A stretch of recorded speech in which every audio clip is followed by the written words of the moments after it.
কিভাবে আপনি আপনার ফেসবুক প্রোফাইল লক করবেন, প্রাইভেট করে রাখবেন বা সিকিউর রাখবেন।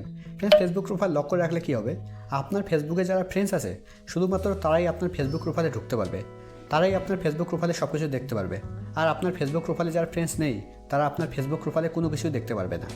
তো ফেসবুক প্রোফাইল লক করার জন্য, প্রাইভেট করে রাখার জন্য বা সিকিউর রাখার জন্য আপনাকে ফেসবুকে আসতে হবে।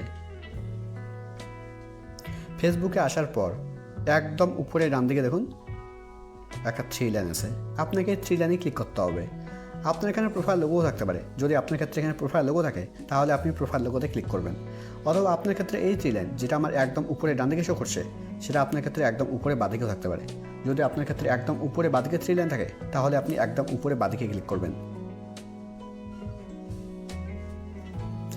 এবার এখানে আপনাকে স্ক্রল ডাউন করে নিচে আসতে হবে। নিচের দিকে দেখুন একটা অপশান আছে সেটিং অ্যান্ড প্রাইভেসি। এবার আপনাকে সেটিং অ্যান্ড প্রাইভেসিতে ক্লিক করতে হবে। সেটিং অ্যান্ড প্রাইভেসিতে ক্লিক করার পর সেটিং অ্যান্ড প্রাইভেসি নিজের একটা অপশান আছে সেটিং। এবার আপনাকে সেটিংয়ে ক্লিক করতে হবে। সেটিংয়ে ক্লিক করলেই আপনার সামনে ঠিক এরকম পেজ ওপেন হবে। ফ্রেন্ডস, এখানে একটা কথা তো মন দিয়ে শুনুন, যদি আপনার ফেসবুক অ্যাকাউন্টে প্রফেশনাল মোড অন করা থাকে তাহলে কিন্তু লক অপশন শো করবে না। মানে ফেসবুকে প্রফেশনাল মোড অন করা থাকলে আপনি আপনার ফেসবুক প্রোফাইল লক করতে পারবেন না। সেক্ষেত্রে আপনাকে প্রথমে প্রফেশনাল মোড অফ করতে হবে, তারপরে কিন্তু লক অপশন শো করবে। মানে ফেসবুকে প্রফেশনাল মোড অফ করার পরেই আপনি আপনার ফেসবুক প্রোফাইল লক করতে পারবেন। তো এখানে স্ক্রল ডাউন করে নিচে আসতে হবে। এখানে আপনাকে খুঁজতে হবে অডিয়েন্স অ্যান্ড ভিজিবিলিটি। নিচের দিকে দেখুন লেখা আছে অডিয়েন্স অ্যান্ড ভিজিবিলিটি। এর আন্ডারে দেখুন একটা অপশন আছে প্রোফাইল লকিং।